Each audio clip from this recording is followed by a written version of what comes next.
அதிசயா அதிசயங்களின் ஆரம்பம். அதிசயா அதிசயம் நடக்கும் நிச்சயமா. நாமக்கல் மாவட்டத்தில் குறிப்பாக பள்ளிப்பாளையத்தில் ஏழை தொழிலாளர்கள் வறுமையின் பிடியில் சிக்கியிருக்கக்கூடியவர்களை குறிவைத்து கிட்னி திருட்டு நடப்பதாக கடந்த மாதம் நியூஸ் தமிழ் வெளிச்சம் போட்டு காட்டியது. இந்த சூழலில் அது தொடர்பாக அடுத்தடுத்த அண்மை செய்திகள் வந்து கொண்டிருக்கின்றன.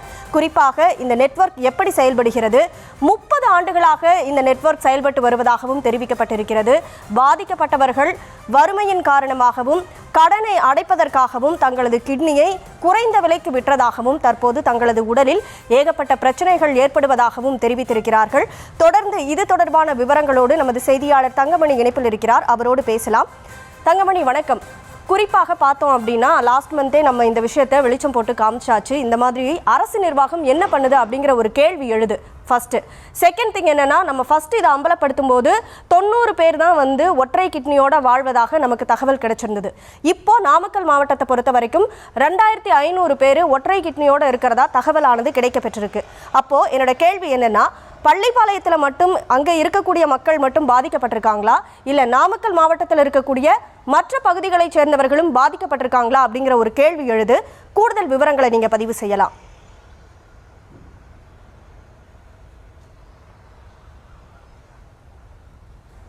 கனிமொழி, வணக்கம். அதாவது இந்த கொங்கு மண்டலத்தை பொறுத்தவரை நாமக்கல் மாவட்டம் பள்ளிப்பாளையம், குமராப்பாளையம் பகுதிகளில் கிட்னி விற்பனை, சட்டவிரோத கிட்னி விற்பனை என்பதை நியூஸ் தமிழ் தொலைக்காட்சி ஆதாரத்துடன் அம்பலப்படுத்தி இருந்தது. தொடர்ந்து கடந்த ஒரு மாதத்திற்கு முன்பே இந்த பள்ளிப்பாளையம் பகுதியினை சார்ந்த கூலி விசைத்தறி தொழிலாளி பெண்மணி சார்ந்த கௌசல்யா என்ற பெண்மணி கொடுத்த வாக்குமூலம், அதாவது தன்னுடைய கடனுக்காக தான் தமிழகத்தில் இருக்கின்ற திருச்சி, பெரம்பலூர் மாவட்டங்களில் இருக்கின்ற மருத்துவமனையில் தான் 5 லட்சம் ரூபாய்க்கு கிட்னியை விற்பனை செய்துள்ளேன், நான் ஒரு புரோக்கர் மூலியமாக தான் சென்று என்னுடைய கிட்னியை விற்பனை செய்தேன் என்ற ஒரு தகவலை தெரிவித்திருந்தார். தொடர்ந்து இந்த பெண்மணி மட்டும்தான் கிட்னியை விற்பனை செய்துள்ளாரா அல்லது வேறு ஏதேனும் நபர்களும் இதில் பாதிக்கப்பட்டிருக்கிறார்களா என ஒரு தகவலை நாம் கண்டறிந்தோம். அப்பொழுதுதான் திடுக்கிடும் தகவல் என்பது கிடைக்கப்பட்டிருக்கின்றது.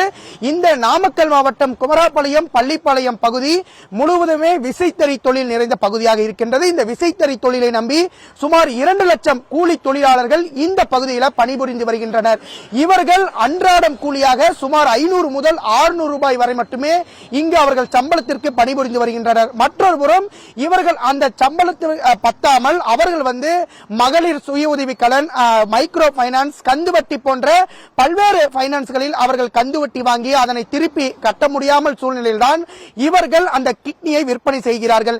இந்த கிட்னியை எப்படி விற்பனை செய்கிறார்கள் என நம்ம கலாய்வில் சென்று கேட்டபொழுது அவர்கள் சொல்லிய ஒரு தகவல், தனக்கு ஒரு ரத்த வகை இருக்கின்றது, A1 positive, O positive, B positive என்ற ரத்த வகையின் அடிப்படையில் தான் இந்த பெண்மணிகளிடமிருந்து அந்த கிட்னி என்பது எடுக்கப்பட்டு வருகிறது. குறிப்பாக திருச்சி, திருநெல்வேலி, சென்னை, பெங்களூரு, கர்நாடகா, கேரளம் போன்ற பல்வேறு பகுதிகளில் இந்த கிட்னி விற்பனை என்பது நடைபெற்று இருக்கின்றது. தொடர்ந்து இந்த கிட்னி விற்பனையில பாத்தீங்கன்னா மூளையாக செயல்பட்ட அன்னை சத்யாநகர் பகுதியைச் சேர்ந்த திமுக கழக பேச்சாளர் திராவிட ஆனந்த் என்பவர் தான் இந்த பகுதியில ஒரு முக்கிய புள்ளியாக இந்த புரோக்கராக செயல்பட்டு வந்தார். தொடர்ந்து நாம் தினந்தோறும் இந்த செய்திகளை ஒளிபரப்பப்பட்ட நிலையில தொடர்ந்து இந்த செய்தி ஒளிபரப்பப்பட்ட 2ஆம் நாள்ல பாத்தீங்கன்னா ஆனந்த் தலைமறைவாக இருக்கின்றார் என ஒரு தகவல் வெளியாகினது. அப்பொழுது அன்றைய தினமே சுமார் 8 மணி அளவில் இந்த தலைமறைவாக இருந்த புரோக்கர் ஆனந்த் என்பவர் அதே பகுதியில் இருசக்கர வாகனத்தில் உலா வந்த சிசிடிவி காட்சிகளையும் நேரடியாக ஒளிபரப்பு செய்தோம். தொடர்ந்து அங்கிருக்கின்ற நாமக்கல் மாவட்டத்தை சார்ந்த சுகாதாரத்துறை இணை இயக்குனர் ராஜ்மோகன் தலைமையிலான குழுவினர் மற்றும் சென்னையை சார்ந்த சுகாதாரத்துறை சட்டப்பிரிவு இணை இயக்குனர் ஆகியோர் தலைமையில முதல் நாளே அந்த குழு என்பது இந்த பள்ளிப்பாளையம் பகுதிக்கு வந்தாங்க. வந்தவுடனே ஆய்வுகளை மேற்கொண்டாங்க. முதல் கட்டமாக அந்த கௌசல்யா என்கின்ற பெண்மணியிடம் ஆய்வுகளை மேற்கொண்டார்கள். அப்பொழுது அவர்களிடமிருந்து எழுத்துப்பூர்வமாகவும் அதே சமயத்தில் வீடியோ பதிவு காட்சிகளை செய்துவிட்டு தாங்கள் இந்த அறிக்கையினை எங்களது தலைமை அலுவலகத்திற்கு அனுப்புகிறோம் என ஒரு தகவலையும் தெரிவித்திருந்தனர். தொடர்ந்து அவர்களுடைய புகார், அதாவது மாவட்ட சுகாதாரத்துறையினுடைய ஒரு புகார் என்பது பள்ளிப்பாளையம் காவல் நிலையத்திற்கு வந்தது. அவர்களும் அதற்கான CSR போட்டு அவரிடம் தந்திருக்கின்றனர். தொடர்ந்து இந்த கிட்னி விற்பனையில எத்தனை பேர் இருக்கிறாங்க அப்படின்னு ஒரு தகவலை நம்ம எடுத்திருந்தோம். அப்பதான் தெரிகிறது, வெடியார் சொம்மனைய பகுதியை சார்ந்த முருகன் என்கின்ற புரோக்கர், ஆலாம்பாளையம் சார்ந்த கௌரி என்கின்ற ஒரு மற்றொரு பெண்மணி பெண்மணியை சார்ந்த ஒரு புரோக்கர், குமராபாளையம் பகுதியை சார்ந்த விஜயா என்கின்ற ஒரு பெண் புரோக்கர் ஆகிய ஒரு 10க்கும் மேற்பட்ட புரோக்கர்கள் இந்த குமராபாளையம் பள்ளிப்பாளையம் பகுதியை சார்ந்த கூலி விசைத்தறி தொழிலாளிகளை குறிவைத்து அவர்களிடமிருந்து அந்த கிட்னிகளை எடுத்து வருகின்றனர். அதே சமயத்தில் மாநில சுகாதாரத்துறை சார்பிலும் இங்கிருக்கின்ற மருத்துவமனைகளுக்கு இடைக்கால தடை, அறுவை சிகிச்சை செய்வதற்கு இடைக்கால தடை என்பது அறிவிக்கப்பட்டிருந்தது. சரி, இந்த பகுதியில் சுமார் ஒரு 10 பேர் 20 பேர் தொடர்ந்து ஒரு 100 பேர் தான் இந்த பகுதியில் கிட்னி கொடுத்திருப்பாங்க அப்படிங்கிற ஒரு தகவல் மட்டும்தான் இருந்துச்சு. ஆனா இந்த சட்டவிரோத கிட்னி விற்பனை என்பது கடந்த 30 ஆண்டுகளாக இந்த நாமக்கல் மாவட்டத்தில் குறிவைத்து இந்த விற்பனை, கிட்னி விற்பனை என்பது நடைபெற்று வருகிறது. கடந்த 2 தினங்களுக்கு முன்பு ஒரு கூட்டம் என்பது கூடப்பட்ட ஒரு சமூக ஆர்வலர்களால், ஒரு அரசியல் கட்சியினரால் அந்த ஒரு குழு கூட்டம் என்பது நடைபெற்றிருந்துச்சு. அப்ப அந்த கிட்னியை கொடுத்தவர்களை அழைத்து அவர்கள் ஒரு ஆலோசனையில ஈடுபட்டிருந்தாங்க. இந்த கூட்டத்துக்கு எத்தனை பேர், சுமார் 30 - 40 பேர் தான் வருவாங்கன்னு அப்படின்னு ஒரு நம்பிக்கை இருக்கும்போது 60க்கும் மேற்பட்ட பெண்மணிகள் கடந்த 30 ஆண்டுகளுக்கு முன்பே அவர்கள் கிட்னியை விற்பனை செய்திருக்கிறார்கள். அதுவும் திருநெல்வேலி, மதுரை, கேரளம், கர்நாடகா, பெங்களூரு, திருநெல்வேலி போன்ற பல்வேறு பகுதியில் இருக்கின்ற தனியார் மருத்துவமனைகளுக்கு புரோக்கர் மூலியமாக சென்று அவர்கள் கிட்னியை விற்பனை செய்திருக்கிறார்கள். இந்த ஆண்டை எடுத்துக்கொண்டால், அதாவது 2025-24 ஆண்டுகளில் கிட்னி கொடுத்தவர்களுக்கு 5 லட்சம் ரூபாய் என்பது அவர்களுக்கு தொகையாக வழங்கப்பட்டிருக்கின்றது. கடந்த 20 ஆண்டுகளுக்கு முன்பு 2005ஆம் ஆண்டு இந்த பகுதியை சார்ந்த ஒரு முதியவர் கிட்னியை விற்பனை செய்திருக்கின்றார். அவருக்கு 25 ஆண்டுகளுக்கு முன்பு கிட்னி எடுக்கப்பட்டதற்கான தொகை 5000 ரூபாய். அதாவது 25 ஆண்டுகளுக்கு முன்பே அவர் இந்த பகுதியை சார்ந்தவர் தான். அவர் கிட்னியை விற்பனை செஞ்சிருக்கிறாரு. அவருடன் சேர்த்து அவர் மனைவி கிட்னி விற்பனை செஞ்சிருக்காங்க.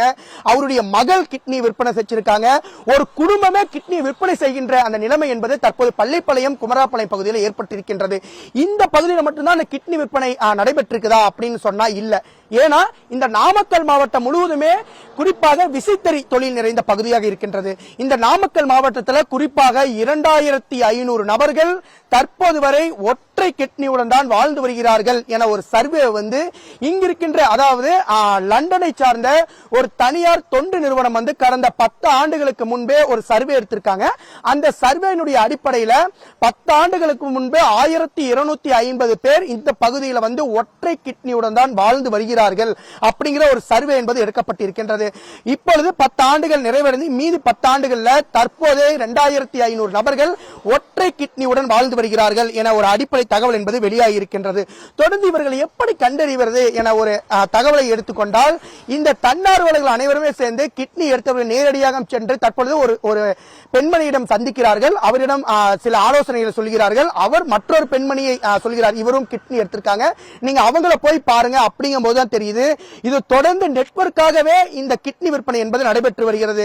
இவர்கள் சொல்கின்ற தகவலின்படி 20 ஆண்டுகளுக்கு முன்பு என்னை ஒருத்தர் அழைச்சிட்டு போனாரு. அவர் மூலியமா தான் நான் கிட்னி விற்பனை செஞ்சேன். அவர் இப்ப இல்ல அப்படிங்கிற மாதிரி ஒரு தகவல் கிடைக்குது. அப்படின்னா 25 ஆண்டுகளுக்கு முன்பே இந்த கிட்னி விற்பனை நடைபெற்றிருக்கிறது. ஆனால் 25 ஆண்டுகள் ஆகியும் தற்போது வரை இந்த கிட்னி விற்பனைக்கு ஒரு முற்றுப்புள்ளி என்பது தற்போது வரை வைக்கப்படவில்லை. தொடர்ந்து சுகாதாரத்துறை சொல்கின்றபடி தொடர்ந்து தாங்கள் ஒரு குழுவை அமைத்திருக்கிறோம். சுகாதாரத்துறை திட்ட இயக்குனர் வினித் என்பவருடைய தலைமையில் இங்கு 3 சிறப்பு குழுக்கள் அமைக்கப்பட்டிருக்கின்றது. அவர்கள் 2 வார காலத்திற்குள் ஒரு முழுமையான அறிக்கையை தங்களுக்கு சமர்ப்பிப்பார்கள் என ஒரு தகவலையும் இங்கிருக்கின்ற சுகாதாரத்துறை அமைச்சர் மா சுப்பிரமணியம் அவர்கள் தெரிவித்திருக்கிறார்கள். தொடர்ந்து நாள்தோறும் கிட்னியை விற்பனை செய்த பொதுமக்கள் நேரடியாக வந்து கொண்டிருக்கின்றனர். நாங்க அப்ப குடும்ப கஷ்டத்துக்காக கொடுத்துட்டோம், எங்களுக்கு என்ன வழி பண்றதுன்னு தெரியல, கந்து வட்டிக்கு பணம் வாங்கி இருக்கிறோம் அப்படிங்கிற. கந்து வட்டினா என்ன அப்படிங்கிற அவங்கள்ட்ட நம்ம கேட்டபோது சொல்றாங்க, ஒரு 5000 ரூபாய் கேட்டு ஒரு நிறுவனத்திற்கு சென்றால் அவர்கள் 4000 ரூபாய் கொடுப்பார்கள், 1000 ரூபாய் எடுத்துக்கொள்வார்கள். ஆனால் அவர் வாரந்தோறும் 500 ரூபாய் கட்ட வேண்டும். 500 ரூபாய் கட்ட தவறினால் 250 ரூபாய் வட்டி கட்ட வேண்டும் என்கின்ற ஒரு நிபந்தனை இருக்கின்றது. குறிப்பாக ஒரு பெண்மணி நம்மளிடம் அளித்த பேட்டியில கூட சொல்றாங்க, சார் இது மாதிரி நான் 5000 ரூபாய் பணம் வாங்கியிருந்தேன், ஆனா நான் வட்டி மட்டும் 8000 ரூபாய் கட்டியிருந்தேன், நான் அசல் 5000 ரூபாய் கட்டணும் அப்படிங்கிற மாதிரி ஒரு தகவலை சொல்லியிருக்காங்க. அப்படின்னா 5000 ரூபாய் வாங்கிய பணத்திற்கு சாதாரணமாக 13000 ரூபாய் பணத்தை ஒரு கூலி தொழிலாளி கட்ட வேண்டும். அதே சமயத்தில் அந்த பணத்தை கட்ட முடியாமல் அவர் மற்றொரு நிதி நிறுவனத்துல பணம் வாங்குறாரு. தொடர்ந்து அவங்க குடும்ப சூழ்நிலை காரணமாகவும் கந்துவட்டிக்காரனுடைய அந்த அடக்குமுறையின் காரணமாக தான் அவர்கள் கிட்னியவே விற்பனை செய்வதற்கு முன்வருகிறார்கள். தொடர்ந்து இந்த 20 ஆண்டுகளுக்கு முன்னாடி கிட்னியில எங்க விற்பனை செஞ்சாங்க அப்படிங்கிற ஒரு தகவல் என்பது இருக்குது. 20, 25, 30 ஆண்டுகளுக்கு முன்னாடி இங்க இருக்கின்ற பள்ளிப்பாளையம் காவேரி, குறிப்பாக காவேரி பகுதியை சார்ந்த நபர்கள் திருநெல்வேலி, கர்நாடகா, கொச்சின், கேரளம் ஆகிய பகுதிகளில் தொடர்ந்து அவர்கள் கிட்னியை விற்பனை செஞ்சிருக்காங்க. இங்க இருந்து ஒரு புரோக்கர் அழைச்சிட்டு போறாங்க. மருத்துவமனையில் இருக்கிற புரோக்கர்ட்ட இவங்களை ஜாயின் பண்ணி விடுறாங்க. அவர்களிடமிருந்து கிட்னி எடுத்துக்கிறாங்க. அவங்கள்ட்ட கேட்கிறோம், சரி நீங்க கிட்னி 25 வருஷத்துக்கு முன்னாடி கொடுத்திருக்கிறீங்க, இப்போ உங்களுடைய உடல்நிலை எப்படி இருக்குது அப்படின்னு நம்ம கேட்டா அவங்க சொல்றாங்க, 25 ஆண்டுகளுக்கு முன்னாடி இருந்த உடல் நிலைமை தற்போது எனக்கு இல்லை. தன்னால் கழிப்பிடம் கூட செல்ல முடியவில்லை, சம்மணங்கால் போட்டு உட்கார முடியவில்லை, ஒரு பொருளை எடுப்பதற்கு கூட தன்னுடைய கைகள் அசைய கூட முடியவில்லை அப்படிங்கிற ஒரு ஆதங்க கருத்தை தெரிவிக்கிறாங்க. ஏழு குறிப்பிட்டீங்கன்னா அவங்க வாங்குற சம்பளமே வாரம் 2000 ரூபாய், மாதத்திற்கு எடுத்துக்கொண்டால் 8000 ரூபாய் சம்பளத்தை வைத்து ஒரு குடும்பம் எப்படி செயல்பட முடியும் என்கின்ற ஒரு சூழ்நிலையும் தற்போது இந்த பள்ளிப்பாளையத்தில் எழுந்திருக்கின்றது.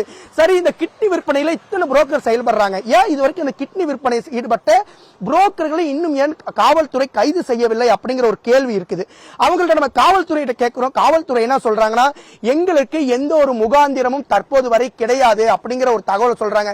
முகாந்திரம் இல்லை. ஏன் முகாந்திரம்னா, சுகாதாரத்துறை ஒரு புகார் தர்றாங்க, அதே சமயத்தில் பாதிக்கப்பட்ட பெண் புகார் தந்திருக்காங்க. ஆனா தற்போது வரை இந்த சட்டவிரோத விற்பனையில் ஈடுபட்ட புரோக்கர் ஆனந்தை இன்னும் கைது செய்யல. அவங்களை கைது செஞ்சாதான், அந்த புரோக்கர் ஆனந்தை கைது செஞ்சாதான் இதற்கு பின்னாடி இருக்கிற ஒரு மர்ம கும்பல் சிக்கும், இதனுடைய நெட்வொர்க் சிக்கும் அப்படிங்கிற ஒரு தகவலும் இருக்குது. தொடர்ந்து உடனடியாக காவல்துறை, மாவட்ட நிர்வாகம் இணைந்து இங்கிருக்கின்ற பொதுமக்கள் எத்தனை பேர் கிட்னி கொடுத்திருக்கிறார்கள் என முழுமையான தகவலை தெரிவிக்க வேண்டும் என்பதே இங்கிருக்கின்ற சமூக ஆர்வலர்கள் மற்றும் பொதுமக்களின் கோரிக்கையாக உள்ளது. அதிசயங்களின் ஆரம்பம். அதிசயம் நடக்கும் நிச்சயமா.